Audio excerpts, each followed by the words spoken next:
Hello প্রিয় শিক্ষার্থীরা, আসসালামু আলাইকুম সবাইকে। সবাই কেমন আছো? আশা করছি প্রত্যেকেই ভালো আছো। আজকে আবারও তোমাদের জন্য নতুন একটি ভিডিও নিয়ে আসলাম। এইচএসসি পরীক্ষা 2024 রেজাল্টটা খুব শীঘ্রই প্রকাশ করবে।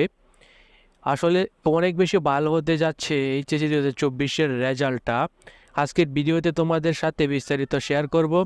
আজকের ভিডিওটি কেউই মিস করবে না, সবাই সম্পূর্ণ দেখো, তাহলে আশা করছি তোমরা অনেক কিছুই জানতে পারবে। ভিডিওটা শুরু করব তার আগে তোমাদের কাছে রিকোয়েস্ট, তোমরা যারা এই চ্যানেলটাতে একদমই নতুন রয়েছে, চ্যানেলটাকে সাবস্ক্রাইব করোনি, তারা এখনই চ্যানেলটাকে সাবস্ক্রাইব করে নোটিফিকেশন হলে ক্লিক করে দাও।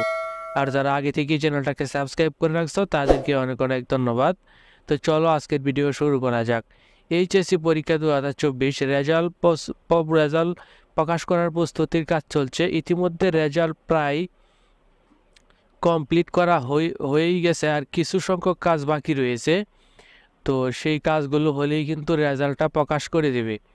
তো রেজাল্টটা আসলে অনেকেই কিন্তু অনেক মতামত করতেছে, কারণ রেজাল্টটা এক একজনের এক এক রকম হবে। ছাত্রছাত্রীরা যেটা চাইছিল যে সবাইকে যেন ও পাস দিয়ে দেয়, সবার রেজাল্টটা যেন একই রকম হয়, কিন্তু রেজাল্টটা কিন্তু একই রকম হবে না। এক একজনের রেজাল্ট এক এক রকম হবে, অনেকেই ফেল করবে, কেউ A+ পাবে, কেউ 3 পয়েন্ট, কেউ 2 পয়েন্ট। তো এই বিষয়গুলো নিয়ে যে মন্তব্য ছিল সেটা হলো যে সিলেট বোর্ডের ছাত্ররা কম পরীক্ষা দিয়েছে, তাদের সুযোগ বেশি পাবে, আমরা সুযোগ কম পাবো, এভাবে কিন্তু অনেকে মন্তব্য করছে। তো সেক্ষেত্রে রেজাল্টটা যেহেতু প্রকাশ করা হবে, যেহেতু অনেকগুলো পরীক্ষা বাতিল হয়েছে, পরীক্ষা হয়নি, সেহেতু কিন্তু ফেলের সংখ্যাটা অনেকটাই কমবে, অ্যাপ্লাসের সংখ্যা বাড়বে, পাশের সংখ্যা বাড়বে। তো যারা একদমই দুর্বল ছাত্র তাদের রেজাল্ট খারাপ হবে, এতে কোনো সন্দেহ নেই।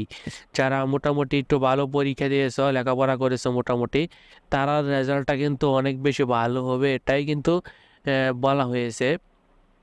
তো তারা যেটা বলছিল যে রেজাল্টটা 40 দিনের মধ্যেই প্রকাশ করে দেবে।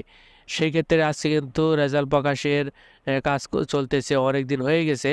তো আমরা যদি এখানে দেখি রেজাল্ট প্রকাশের যে সম্ভাব্য তারিখ, এখানে তারা যেটা প্রকাশ করেছে 6 অক্টোবর, 7 অক্টোবর, 8 অক্টোবর, 9 অক্টোবর, এর যে কোনো একদিন ফলাফল প্রকাশ করে দেবে।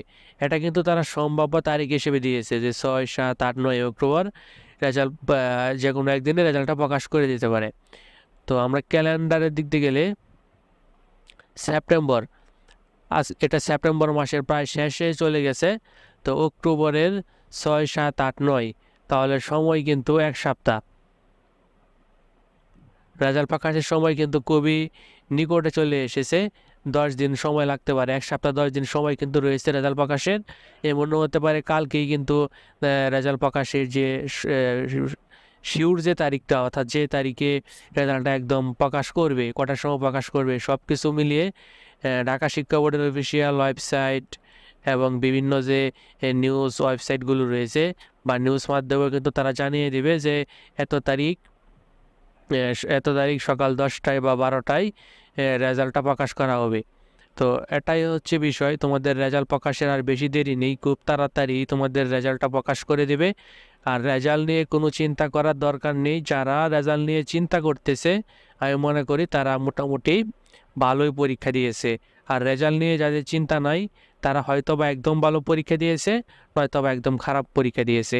তো যারাই রেজাল্ট নিয়ে একটু চিন্তার মধ্যে রয়েছে, মোটামুটি ভালো পরীক্ষা দিয়েছো, তারা দেখবা যে তোমাদের রেজাল্টটা খুব বেশি, অনেক বেশি ভালো হবে রেজাল্ট। এটাই কিন্তু বলছে, যেহেতু পরীক্ষা কম হয়েছে, সাবজেক্ট ম্যাপিং করতেছে, তারপরে ছাত্রছাত্রীদেরকে কিন্তু মোটামুটি সুযোগ দেওয়া হয়েছে, সেক্ষেত্রে কিন্তু রেজাল্টটা খারাপ হবে না, এটা তোমরা নিশ্চিত থাকো। তো এই ছিল আজকের ভিডিও ভালো লাগলে অবশ্যই একটি লাইক দিয়ে দিও। চ্যানেলে নতুন হয়ে থাকলে চ্যানেলটাকে সাবস্ক্রাইব করে রাখো পরবর্তী আপডেট তথ্য পাওয়ার জন্য। ধন্যবাদ সবাইকে।